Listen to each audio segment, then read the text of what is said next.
Good morning. Good morning. Good morning. Yo, people, we have some beautiful days this week here in Joburg at least. Thank you very much for joining us live this morning. If you're watching the recording, a warm welcome to you as well. Really excited to have David Ansara back from the Center for Risk Analysis. And we're going to talk about the current and future prospects for South Africa and a whole host of things that goes around that. So really, always very excited to talk to David. He has lots of, and many, if I may put it like that in my freestyle English, great insights and really excited to hear where we stand, specifically after we've just had our local government elections here in South Africa. So really excited for that.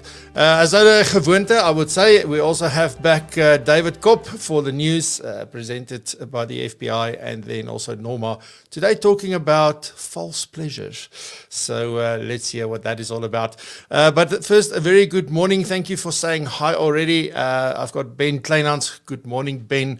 We have Tracy. Nice seeing you again, Tracy. Elmien.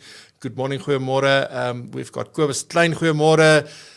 Obviously, Razan, good morning. And Albert Fritz, good morning. Really appreciate your kind comment on LinkedIn yesterday about the show, I guess. So yeah, I'll say a little bit more about that a little bit later. But with that, let's get going. And first off, we head on over to the news studio and hear what the latest news are in the financial planning profession, brought to you by the Financial Planning Institute, and today in the form of David Kopp.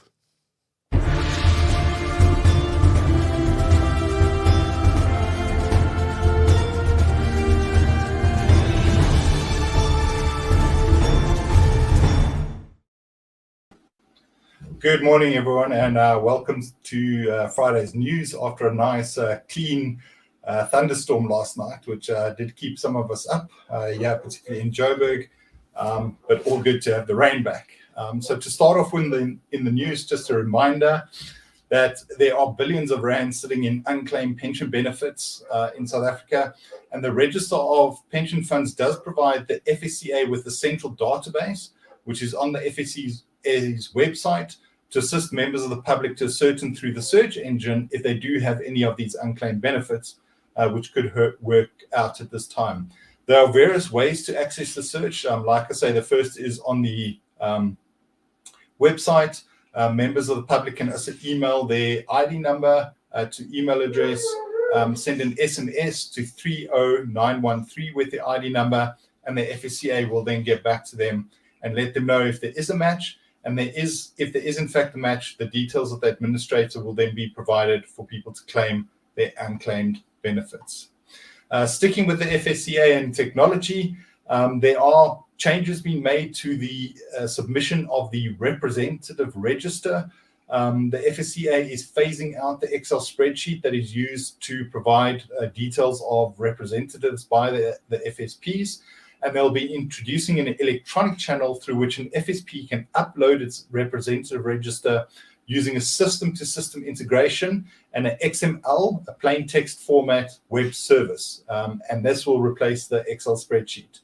Now, the announcement is quite technical, so I'm not too sure what an XML system-to-system integration is, but they do talk about things like a SOAP API protocols. And what the process would be is that from the 1st of November, this was apparently, and FSPs can go onto the e-portal and request a username and password for testing, and the Excel spreadsheet will no longer be allowed from the 31st of March 2022. So there is about a 5-month period to get onto the new system and test for submitting your representative register. Then the National Treasury has also published a second round of comments on the Regulation 28 of the Pension Funds Act. The first draft was published in February 2022, and they had about 39 submissions for that. The two main concerns were the definition of infrastructure. So they've amended the definition of what investment in infrastructure means, as well as the limits that are set out in the initial draft. So we've got just a 2-week period to provide any comments on that, if you are interested in that. Then our energy crisis. As world leaders meet at COP26, climate change conference in Glasgow,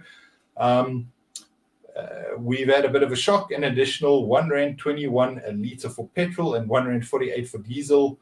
So we are looking at the 20 Rand per litre now firmly within the sights. Load shedding also continues in South Africa, which affect businesses as well as livelihoods. And this comes in the week that President Cyril Ramaphosa announced the agreement between SA and several of the world's leading economies to secure 131 billion to finance the country's transition to a low carbon environment. So hopefully those positive things will start coming through, because as we know, these things impact our clients' budgets, and it's not necessarily the price of the petrol at the pump, but it is a knock-on effect that impacts on all the goods and services, including an uptick in inflation and then possibly an increase in interest rates, which is going to affect all of our clients with debt. So our financial management services as financial advisors are probably more important now than ever. Then this week, South Africa went to the polls to vote in the local government elections. I think there were about 12.3 million voters who turned out, which did turn out to be one of the lowest voter turnouts ever, with many hung councils. So I, for one, am looking forward to the rest of the show to hear about the analysis of what we might expect from that.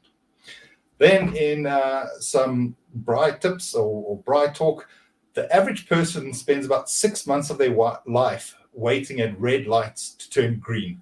So driving can be fun and liberating until you get stuck at a red light.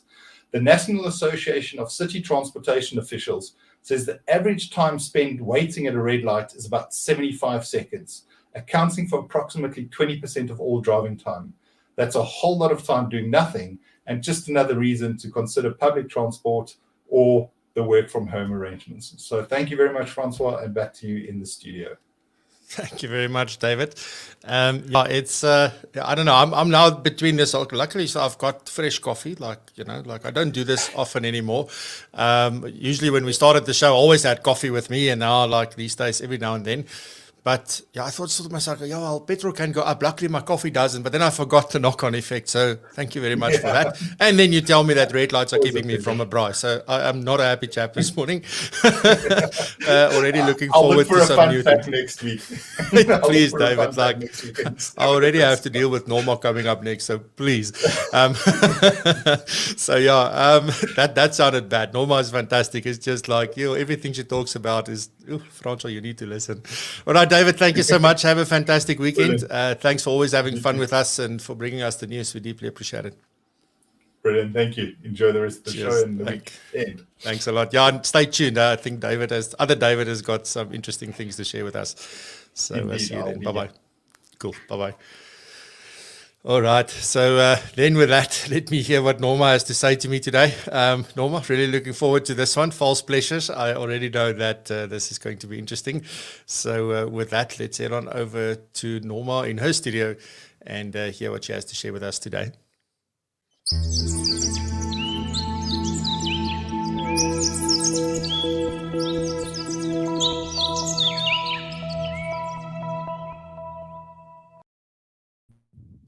Morning.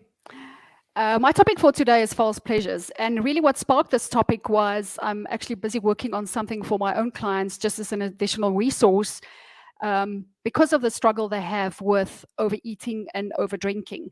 And that normally happens when we want to escape our lives and we want to have, that instant gratification. And I want to offer them is that instead of spending so much time and mental space to think and have regret maybe afterwards about these false pleasures that they run to, that they can rather use that time to actually look at their life and see what areas needs to be worked on and see what it is that I want to do with my life and where I want to go with it. So this obviously brought me to the false pleasures of today. And the false pleasure that I want to focus on is really the alcohol. So what is this false pleasures? So this is exactly what I mentioned, is that we have a difficult emotion or we have struggles in our life and we immediately want to avoid it and feel better. So we go to these false pleasures, which is alcohol or maybe over shopping or overeating. That gives us relief in the moment. But it gives us a negative consequence, in the longer term. So an example of that would be is that, let's say I'm driving home after a hard day, and then when I walk in the door, I start having these thoughts about, I have had a rough day, I justify it, I want to have something to drink, and then you have the drink, and then one after the other, and then you zone out in front of the TV.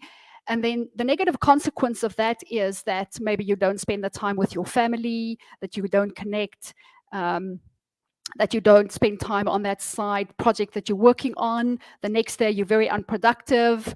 And then also the mental chatter that comes with that, the regret and maybe the guilt that you feel afterwards. So I think this is something we need to talk about, because a lot of people that struggle with that don't necessarily know how to get out of it.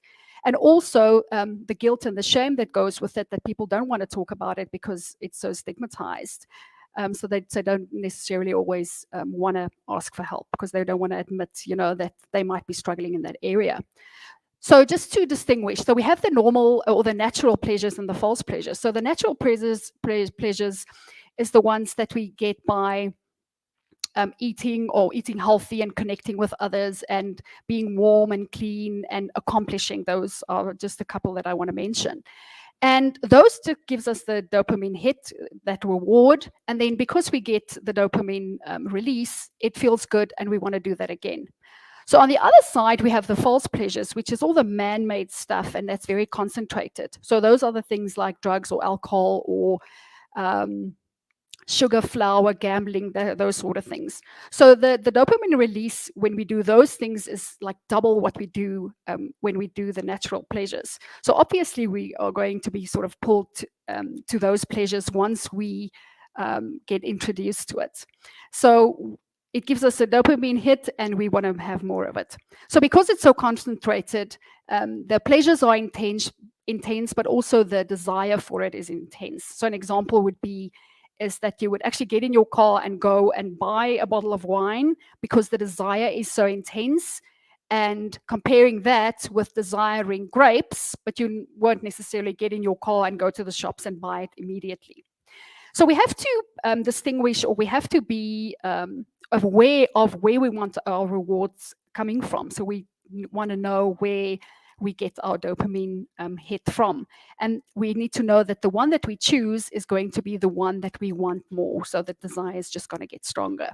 So the day that we want to let go of the false pleasures, that we know that there is going to be a bit of withdrawal, and we're going to have to sort of recalibrate our system because it's not as concentrated. The natural pleasures are not as concentrated as the false pleasures. So the desire is really something that's learned and that's programmed and it's practiced. So we think it happens automatically, but once we've practiced it enough, it actually happens like that. Because if we do new things, we use the prefrontal cortex. And then once those things, we know how to do them well, we sort of delegate those tasks to the lower brain, and that becomes automatic. So exactly like maybe driving a car. So sometimes we think, we are out of control and we can't, we can't control ourselves in these areas, but that's exactly what happens because you don't even think about it because it happens so automatically. So the good news is that anything that we learned and that our brain created, we can really unlearn. So there's no thing that you can't, lessen the desire for alcohol. That can completely happen. So what happens is we first have the circumstances. So the environment normally triggers us to think about the alcohol. So, and then we say sentences to ourselves like, I want a drink, for instance. I had a rough day, I want a drink. And then we desire it, and then we actually take the drink, and then we get the reward. So that is sort of the process that we go through. And couple that with how we actually are conditioned when we're growing up. So I, for instance, was, I always grew up with thinking that, drinking is something that adults do. It's sort of part of your life. And then with the messages we get from society is that it's okay to drink, and it's, you need to drink to have fun, or sort of it's part of life. And we start associating it with events. And when we celebrate, we need to, have alcohol in order to enjoy ourselves. So when we have alcohol, we have this dopamine release in our brain, and it feels good, and our brain thinks it's very important, and we need to do more of that. So when we have these concentrated pleasures, it's even more of a dopamine hit, so our brain even thinks it's more important. So thousands of years ago, it helped us, that dopamine hit, to stay alive, because when we ate or we procreated or we connected with other people, we got that hit and our brain thought, okay, that is important, I need to do more of that.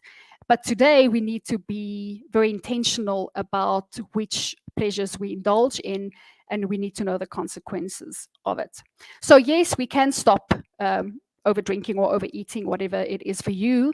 We just need to decrease the desire and then allow those urges to come up, but not to answer them. So exactly like that experiment which they did with the dogs, that Pavlovian experiment. They rang the bell, then they salivated, then they got the food. So we can really just decondition that. So instead of them, associating the food with the ringing the bell, we can condition it by saying that ring the bell, they salivate, and then not to give them the food. So they learn to know that the bell can ring without them getting the food. So we can't rely on willpower to stop over drinking or overeating, because our willpower gets depleted. So early in the morning, we have lots of willpower. We can say no to alcohol at 9 o'clock in the morning, but that might not be the fact at 5 o'clock at night, because then we've used all our willpower. So we need to make use of, decreasing the desire and then allowing the urges that come up and not answer it. So hopefully this was interesting to you. And if you want to connect with me regarding this topic, you can reach me on Facebook or Instagram. My name is Coach Norma Simons, or my email, or you can reach me on the platform. And if you know of anyone that might benefit from doing this work, you're welcome to share my information with them as well. So that's what I have for you today, and thanks for listening. Awesomeness. Thank you very much, Norma. Deeply appreciate it. And I guess, talking about things like alcohol or food, like you can substitute that with whatever.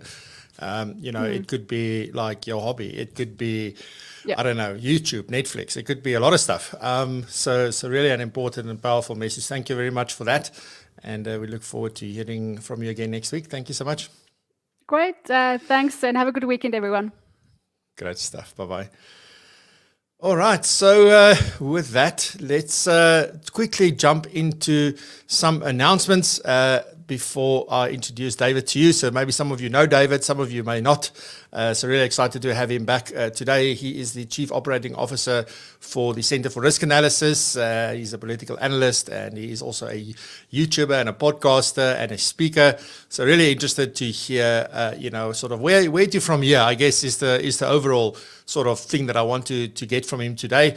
But before we do that, first of all, I think some of you, or all of you, hopefully have seen on LinkedIn the post that, we were sitting, I don't know how long we've been in the 800s sort of subscribers. And, and then like when I woke up yesterday, I think it was on 899. And it was like, please, can we just get to 900? And this morning we're on 913.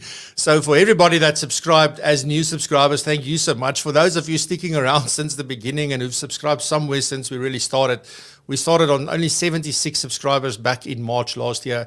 So just a massive thank you. This helps us. We all want to get to that magic 1,000. And so that's really what we're aiming for. And just subscribing, helps us get there slowly but surely. So thank you very much. I deeply appreciate it. And if there's anything that you would like to see on the show, please, you have the full right to let me know and give me some ideas of what would be valuable to you, because this show is for you. It's not for me. It's not for my business. This is 100% for you, and something that is meant to help you in your business and your life, and make things a little bit better every time that you engage with us. So that's really what it's about. So thank you so much. We've really jumped up in terms of that. And on that note, if you're watching and you haven't subscribed yet, then please hit the subscribe button here on YouTube. There is no subscribe button on LinkedIn or on Facebook, where we also broadcast to. Please hop on over to the YouTube channel. It's just propulsion.co.za/live, and you can easily subscribe there. So please consider doing that. Alrighty, so that's the first one. The second thing is the Write a Book in a Day challenge. That's happening on the 3rd of December. Today is the last day that PROpulsion Pro members can put their hand up to say we want to participate. You've got to go join the area on the platform in order to let me know. And then I'm also going to then send out an invite via WhatsApp and probably email as well to everybody that we communicate with, to also, if they are interested, to just let me know, and then we can add. We'll go through that and then give some people also an opportunity to participate. If you don't know what it's about, we're going to write a book for the profession in one day. It's going to be about 12 chapters, and we are looking for authors to help us write these chapters all in one day. We're going to broadcast it live on the day and just have a lot of fun doing this, and then coming up with a magnificent piece of work at the end of the day. So that's really what that is about. And then lastly, just the tax tool. I know I'm getting some questions around the tax tool as well, whether we're going to update this year and all of that. We are about to launch the online web version of the tax tool, and its name is going to change and all of that. We sort of are really far down the line and almost ready to launch. So very excited to take it from an Excel version up to the web and be available on any device, on any place, as long as you've got internet access. So there's loads of things. So we'll obviously talk more about that once we get there, because there's obviously quite a few feature enhancements that just makes it so much easier to use. And really excited about that. All right, so that's the announcements for today. Thank you very much for listening. And now it is time for me to introduce David Ansara, and let me just take down Norma's name here. There's some extra exposure for you, Norma. But yeah, let's go. It's over to the featured guest section, and I'm going to talk to David Ansara.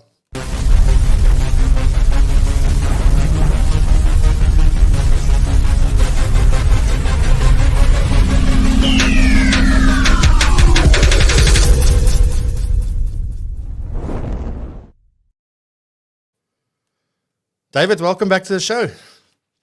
Good morning, Francois. It's an absolute pleasure to be back. I always enjoy chatting with you. And I've got my cup of coffee here as well, which is more important than petrol these days. Yeah. I just want to say I love the sort of, we were chatting in the private chat at the background saying, like, for us people working from home, this is much more important than fuel. And I can't agree more with you. So happy to have a fellow. I don't know if this would then go as a false pleasure or guilty pleasure or just a necessity, but I don't know. It's awesome, David. It's good that you rebranded the show, because you used to be called Coffee with Francois. So that put a lot of pressure on you to consume more caffeine than was healthy for you. That's true. That's very true. I do miss my coffee that I used to have. I don't know. It gave me some form of just, I don't know. It's just nice, But anyway, so David, for those people that don't know you, as I mentioned earlier, you're the Chief Operating Officer for the Center for Risk Analysis, or CRA. I just talk like in abbreviation, so CRA, and really excited to have you back. You also started your own podcast. You've been doing YouTube videos for the center for a long time, and you got loads of subscribers, loads of information. You and France, everybody, you do, like specifically, you do great interviews on that channel. So you're a YouTuber from that perspective as well, and you're a phenomenal speaker. I've seen you live. That's actually where we met. We met at a tax what do they call that at the beginning of the year? Tax and the state budget. Preview. Yeah, the budget review, the budget. Yeah. So that's where we actually met, before all these lockdown funnies and all of that happened. So it was actually in February last year that you and I met. So, but maybe there's anything you want to add on just to introduce yourself quickly, and that people can get a little bit more sense of who you are and what it is that you focus on? Yeah, so thanks a lot for that intro, Francois. So the Center for Risk Analysis, we're a think tank. So we spend a lot of time looking at some of the key driving forces in South Africa. So that's political trends, economic developments, and try to understand the policy environment on behalf of our clients. So we have a huge range of clients, from financial institutions to listed companies, but also increasingly small companies as well. So consultancies, individuals can now join us as well through our individual subscription. So we spend a lot of time writing reports, giving briefings and webinars, and we actually have one coming up today at about 10 a.m. So after this call, I'm going to jump into a meeting with my team and just make sure that we're all on track for that webinar. But yeah, so we do quite a bit of polling as well. So we often are trying to understand what is public sentiment towards politicians, political parties, and big social issues as well. So yeah, we did some polling just before the elections, and I'll talk about some of those calls that we made and how close we came to the actual results. But yeah, these elections have obviously been really fascinating, big, I think, shift in South Africa's politics. So very exciting to witness from my perspective as an analyst, but also from just ordinary citizens in South Africa, because I think that we're seeing a lot more competition and fluidity coming into South Africa's politics now. Yeah, absolutely. And I mean, we were meant to have this session last week, which was before the polling, or before the voting rather, and then I couldn't make it, and then yeah, we now postponed. So now we have like almost the great opportunity to go back. Like, what did you think was going to happen? And what did play out, what didn't play out, and then sort of what is the way forward? And I guess that's sort of what I want to get into. So let's get right into the sort of, the polling and things that you did before the elections, and sort of what story was that telling, and what did we expect off the back of that? Yeah, so polling is always very interesting because it gives you an opportunity to take a snapshot of public sentiment. So it's not so much a prediction, but it's more like a time capsule. It lets you know what people are thinking at any particular point, but it is very indicative of where people are leaning in terms of their political preferences. So I'll just focus on the headline numbers. So we were calling the ANC at about 49%, and many other analysts and polling companies were predicting 50% and above. The actual outcome was 46% for the ANC. So we had a margin of error of about 4%. That was the range that we were dealing with. So we were within that margin of error. But I think many people perhaps underestimated the extent of the ANC's weakening.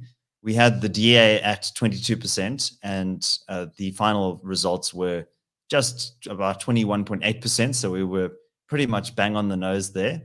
We were slightly over-optimistic on the EFF's performance prospects. So we had them at 12%. The final result was 10%. But we underestimated how much voter support would flock to some of the smaller opposition parties. So we had the other parties, what we sometimes call the rats and mice, but they're actually turning into something else, which we'll talk about in a moment.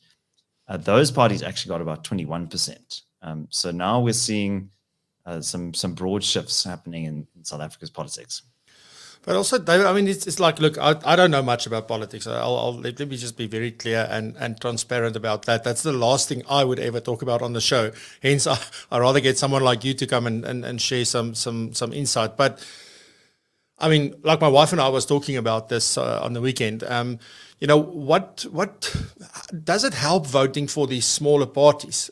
You look at the results as they come in and as it changes, and you look at, maybe as a group, I mean, 21% or something for them as a group is quite significant. I mean, it's not, but individually, they, I guess, are people starting to vote more for I don't know, aspirations and those kind of things versus thinking about it almost, I want to say practically, maybe that's not the right way to put it, but like people that can, or a party that could make a real difference. Is there, I mean, does it help voting for those smaller parties? Like, I'm quite keen to get your take on that. Well, in our political system, I think it does make a difference. So also bear in mind that these are local government elections. So the numbers that I gave you are the kind of high level numbers if you aggregate everything together. But what really matters is each metro, each municipality. And our political system does enable small parties to be represented.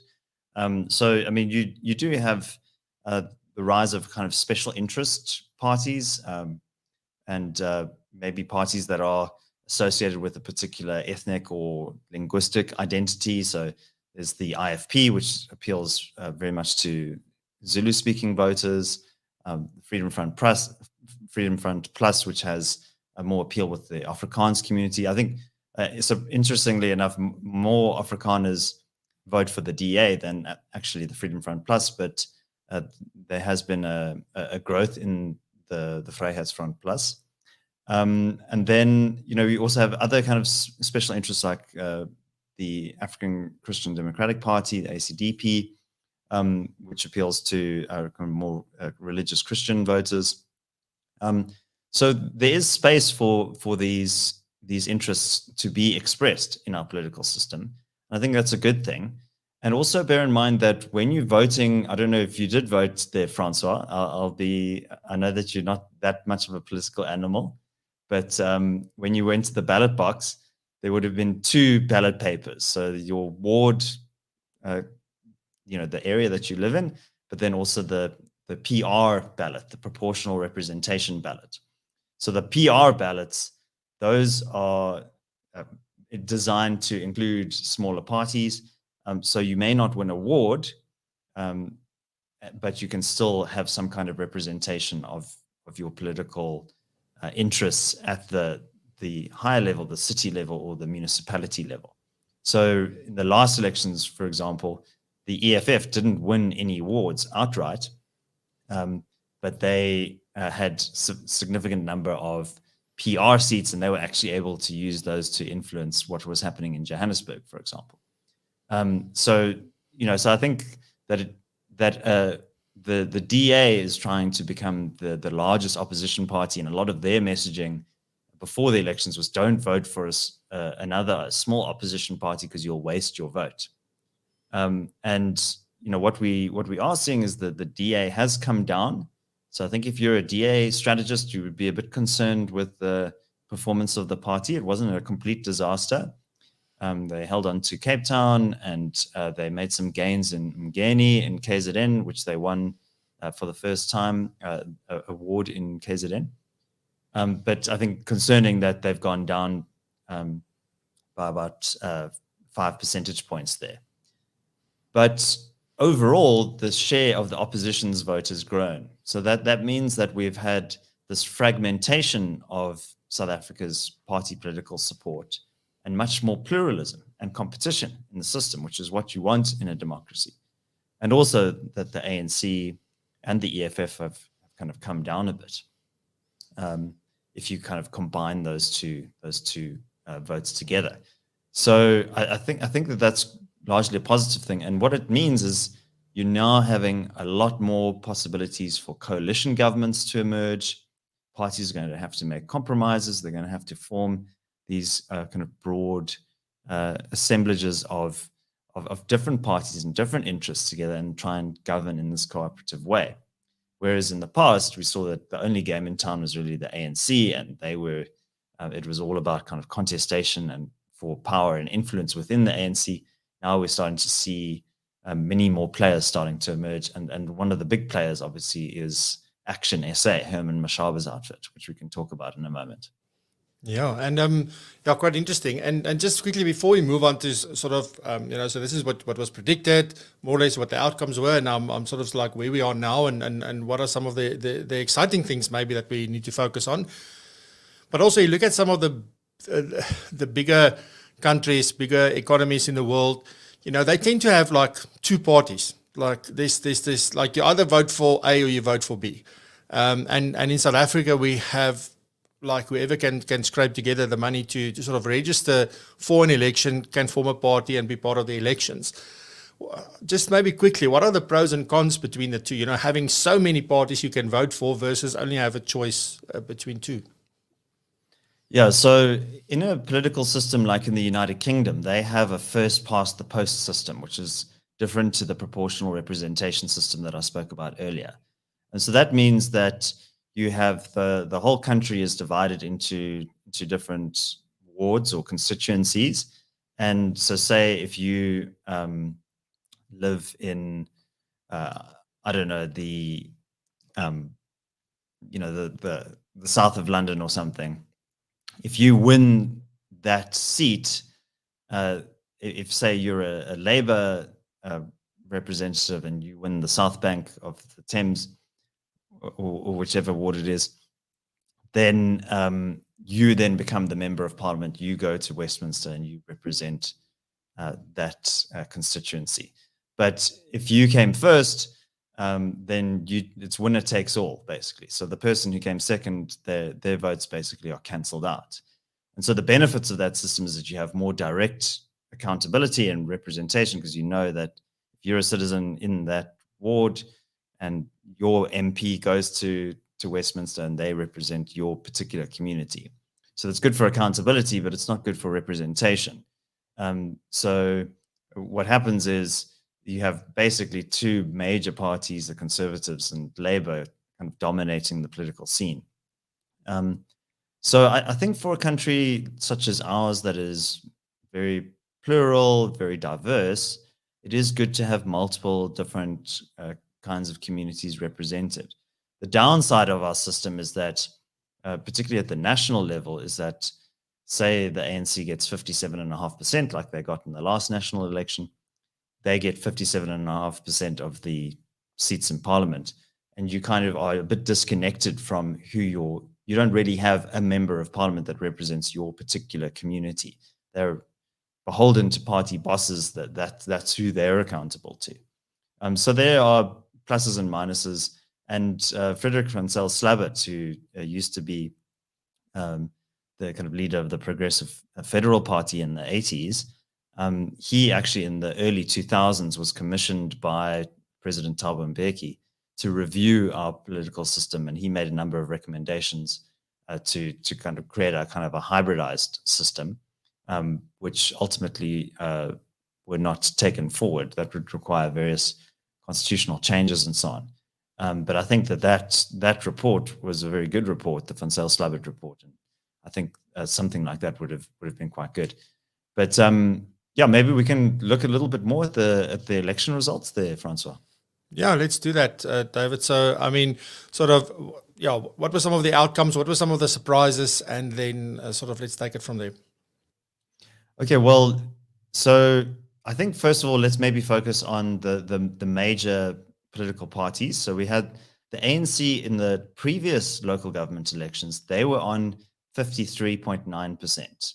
So they've gone down by about 7 percentage points, nearly 8, to 46% support. So for the very first time, the ANC has dropped below 50%. So that's an extraordinary development in South Africa's post-1994 era. And so that is, I think, very significant. There's always been the sense that the ANC is the only game in town, that they're what political scientists would call a single dominant party, crowding out the opposition. But now they're experiencing a lot of weakening. The party has also experienced a lot of operational and governance problems and financial problems itself. So not just as a government, but running its own affairs. The parties have been very cash-strapped. There's obviously been huge economic effects of COVID-19 as well, and the very harsh lockdown that the government imposed. So that, I think, has diminished ordinary South Africans' ability to improve their living standards, and their livelihoods have been impacted. So there are a number of headwinds facing the party. Also, the party's become increasingly dependent on rural voters. But the country itself is changing and is becoming much more of an urban country. So when voters move from the countryside to the cities, their voting preferences also start to change. The ANC's political support is also getting older. And with mortality effects, that means that group is also starting to shrink a little bit. And so what I think is happening is this aura of invincibility that the ANC once had is starting to rub off. And so in the last elections, they received 16 million votes. This election, they received only 10 million votes. But as other David was saying earlier in the stream, this has been also the lowest turnout ever for an election. And sometimes, we were seeing, if you look back at 2016, there were about 15 million people who voted in that election. But in 2021, there were only 11 million people who voted in this election. And there are 26 million people who actually registered to vote. So there was only a 45% turnout. So the percentage of registered voters who actually voted. There are about 40 million people above the age of 18 who could have voted. So that if you look at that percentage, that's only about 29% of everyone who is above the age of 18 voted. So that's very, very low. And I think that suggests quite concerningly that people are disengaging from the democratic process. They maybe think, oh, what does my vote matter? But as we see, the distribution of votes really does matter and has huge consequences for the country in terms of policy and other things. So I think, yeah, we're also seeing a rise in violent protests. We had the July riots and so on. So, we need to mobilize and activate that group of disaffected voters who are not seeing any prospects for change at the ballot box. We need to, as a country, convince them to come out and vote. Yeah, and it's it's quite interesting. I'm also just wondering, David, is how much of an impact does lockdown and COVID and all of this also have on voter turnout? So, I mean, is there clear indication that people are disengaging, or is it also, because I guess that's also happening. So just saying, don't know why I vote, doesn't matter, doesn't make a difference, so I don't go and vote anymore, or just that, look, there's no party that speaks to me and what I think it should be, so therefore I disengage completely. And then on the other hand, sort of, what impact does COVID have on this for people saying, look, I'm not going to go stand in that queue to go and vote, So do you think there's also an impact from that perspective? Well, before the elections, the IEC, the Electoral Commission, which runs and administers the elections, they actually went to court to say that, well, we want to delay the election because of COVID and that they're not ready. But I mean, obviously they had since 2016 to get ready, long before the pandemic came along. And so there was a protracted court case. Number of different organizations. The organization that I'm affiliated with also made representations there. But the court ruled that the elections must go ahead. So there wasn't as much of a long build-up in terms of also registering. There was only one registration weekend. Usually there are a couple of registration weekends. So that could account for why the actual registration numbers were low. But I think, usually in the build-up to an election, there's quite a lot of hype. There's a lot of coverage in the media and so on. And so that we didn't have that kind of long runway up to the election. So I think that could explain why turnout was a bit low. But I think also, South Africans often are rightly cynical about some of the promises that politicians make, that they're kind of treated as voting fodder. I think that the pandemic also, as I explained, had a lot of economic effects as well. So maybe people are feeling like that their life prospects are not improving. Their material circumstances are not improving. So maybe they're kind of seeing that as a reflection on the political elites as well. Yeah. So you were referring to Action SA and Herman Mashaba and quite keen to sort of hear, because I think a lot of people loved him when he was the mayor of Joburg. Sort of, have they made any headway? Are there some things that we should definitely take notice of? Yeah, so I think Action SA is very interesting. They received about 540,000 votes across the country, and they won about 46 seats.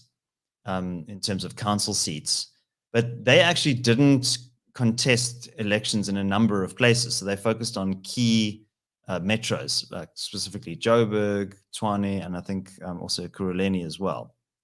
And what's interesting about Action SA is I think that they are tapping into some of those people who have been frustrated with ANC governance, but also haven't felt that they've had a natural political home in another party. So I think also Mashaba benefited from quite a high visibility name brand recognition because he was mayor before. I think the jury's still out on how successful he was as a mayor. And during that time, he cozied up to the EFF quite a lot and upset many of his DA colleagues because it was a case of, as they say in political rhetoric, the tail wagging the dog. So he actually gave the EFF quite a lot of power in a way, and they used that leverage very effectively to gain an advantage themselves. But I think Mashaba is appealing to a group of voters who I would say are perhaps a bit socially conservative. They are frustrated with the poor service delivery record of the ANC. They're feeling that maybe the DA is not quite their natural home. They look at other parties like the IFP or the Vryheidsfront Plus, and they think, well, I'm not a Zulu speaker or an Afrikaans speaker. Maybe I don't want to associate myself with those groups. But they're concerned about the trajectory of the country. They see someone who's pro business, who kind of has a reputation for getting things done, a no nonsense kind of action orientated politician, and they feel that that brand resonates. So I think strategically that was the right choice for them to focus on those few metros and concentrate their resources there. And in Joburg, the Action SA got about 16%. So I think that's going to be very interesting. They're going to be a key player now in that metro, and so they'll now have about 44 seats in the council there. There's out of 270. The DA, they lost about 33 seats, so they're down to 71 from 104. The ANC also lost about 30 seats. So they're now down to 91. So the ANC is still the largest party in the city of Joburg, but they can't govern alone. As other David said, there are these hung councils where no one party has a majority.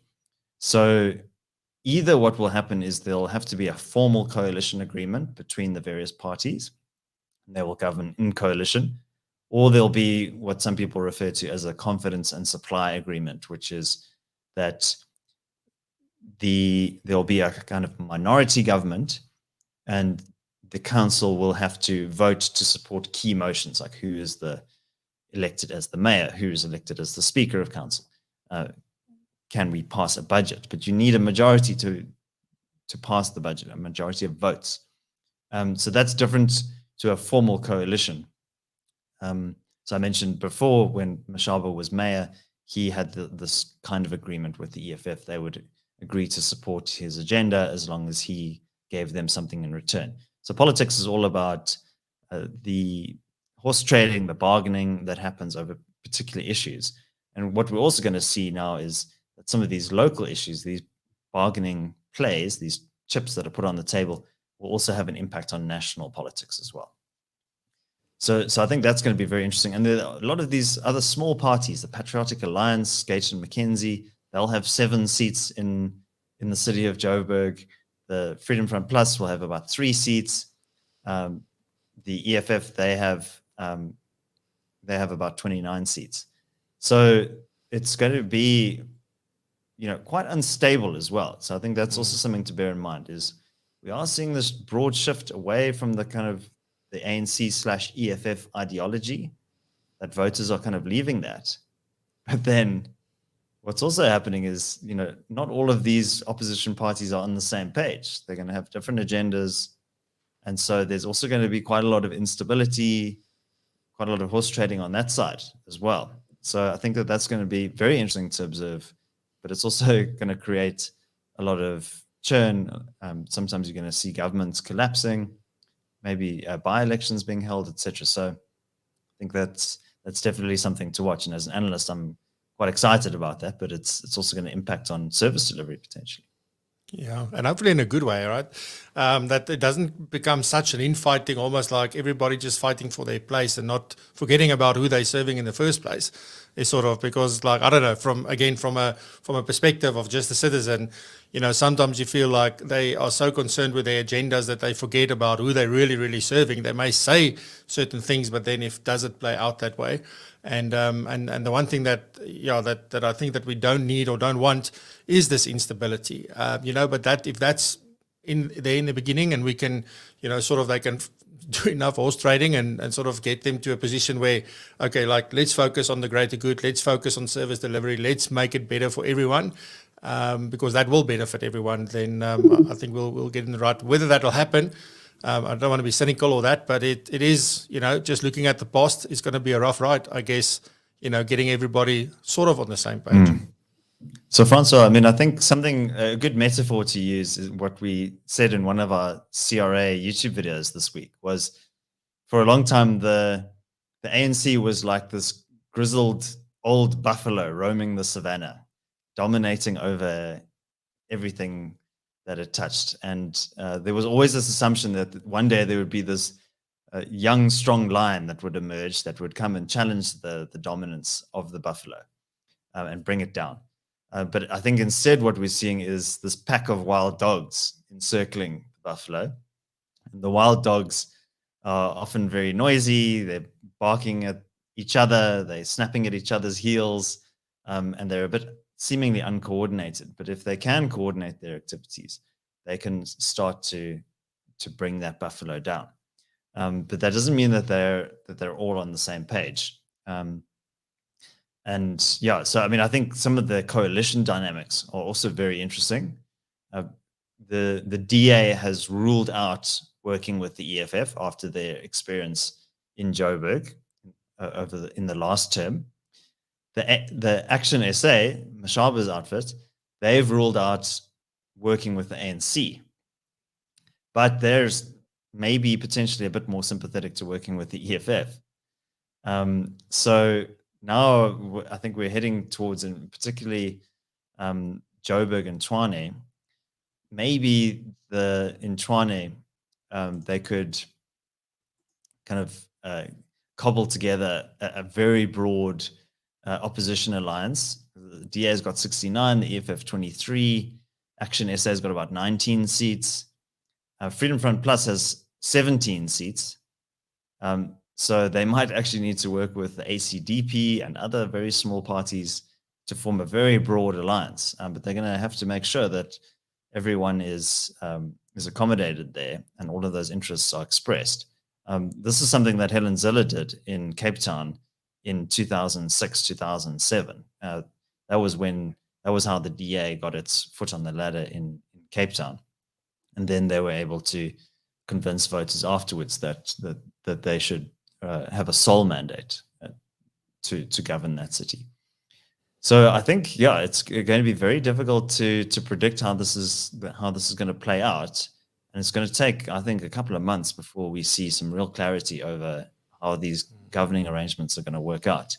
But in Tshwane, we had a minority DA government that would often collapse. Sometimes the Gauteng government would come in and put the city under administration, which is a kind of legal mechanism.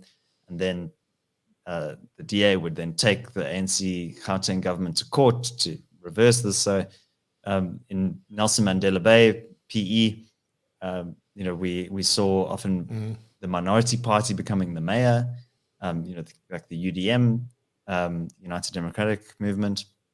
So, I think you're going to have to fasten your seatbelts because there's going to be, at the city level, quite a lot of instability.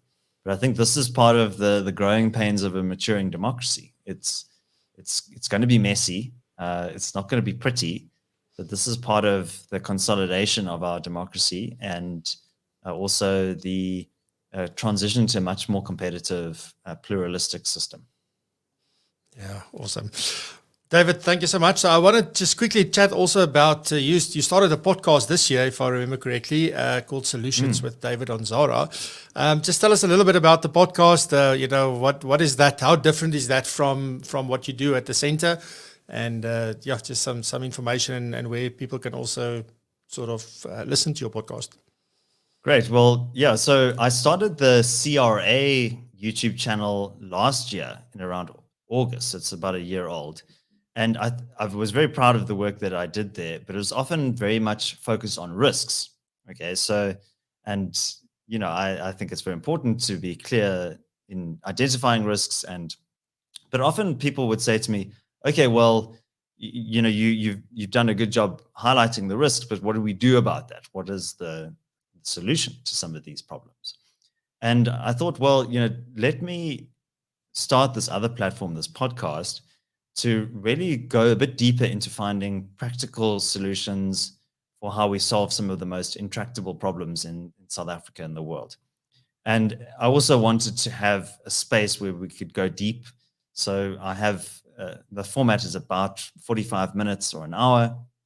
And there I speak with people about, how to stimulate economic growth. During the riots, there was obviously a lot of concern around instability in terms of our law and order situation. So I spoke with a number of people who were involved in community safety, about how communities can start to fill the gap that's been left by the state. We also have looked very much at things like how to stimulate private education. So I interviewed James Tooley, who's a strong proponent of low-fee private education for developing countries. I've also, I'm obviously very interested in politics. So I recently had somebody from the Institute of Economic Affairs talking about the global realignment of politics. South Africa is not the only country that's experiencing a big shift and a big change in our politics. So this is happening all over the world. So I think this is just a fantastic space for us to kind of be a kind of positive and proactive about solving some of our social problems, because I think, also in many respects, there's a lot of noise out there if you go on Twitter, social media, and it's quite easy to kind of be overwhelmed by that and to be despairing. But I think that actually, if you look at human progress, it's often been about overcoming seemingly insurmountable odds. I mean, if you think of the civil rights movement in the 1960s in the United States, and then by 2008, you had a black president, President Obama. So, the human progress is all around us, and it requires people collaborating. And a big theme of the podcast is also decentralization and devolution. That actually a lot of problems emerge in society when you have too much concentration of power at the national level or within the hands of a very powerful president or cabinet. Like in South Africa, we have the National Coronavirus Command Council, which concentrates power, and then you have weird rules like saying you're not allowed to wear flip-flops or buy roast chicken during the pandemic. So the more we devolve power to the local level, the more close we become to the particular interests and needs of those communities. And so I think that that's a real theme of the show, and something that I found very educational, just myself, just hosting the show, just speaking with experts from around the world and South Africa. I would highly recommend you check it out. If you just Google my name or search on YouTube, you'll be able to find it. It's also on all of the major podcast platforms. Yeah, awesome. Yeah, so and in the description below on YouTube, I've got all the links to David, to connect with him on LinkedIn, the website for the CRA, as well as a direct link to his podcast. So you can find it all in the description on the YouTube channel below this episode. Then just quickly before we end off, as I said, you can check out the Center for Risk Analysis on cra-sa.com. And there you can sign up for a free trial. And if you sign up for the free trial as an individual or as a business, whatever your need is, you can also then attend this actual member-only webinar that takes place today at 10 o'clock. And I just made a very simple a link, because it's a long link to go and register for this. So I just made it simple. So you can just type in your browser propulsion.co.za/CRA, and it will redirect you to the correct page for that. David, so just from my side, on behalf of the community and everyone, thank you so much for the insights. Thank you for the great work you do. And it's great to see that there's not only like, guys, here's a problem, like how do we solve it? I think that's a fantastic to offer both views. And it's definitely, I also find it, just interviewing people, extremely educational. For me personally, the same thing. I think we do pretty much the same thing, just in different areas sort of life, I would guess. Yeah. But David, thank you so much for your time. Thank you for always being willing to come on the show. And must have a fantastic weekend. Yeah, thanks, Francois. And just, I really appreciate the work that you're doing. I think you're creating an amazing platform for individuals in the financial planning space. And I think you've done some really great work. And I'm sure you'll break through that 1,000 subscriber ceiling very soon. And then you'll really see your channel start to take off as well. Yeah, we really hope so. Thank you so much, David. And I will see you soon. Hopefully we can run into each other somewhere in person. I always say that to some of the guests now. Nice. Yeah, it's now starting to get out the gates, not stay at home all the time. Thank you very much, everybody. Thank you so much for watching. Thank you for being here right until the end. Thank you for your support. Thank you for being a subscriber or about to click the subscribe button. Thank you for that. Wishing you a fantastic weekend, and we'll see you back next week for another show. Bye-bye.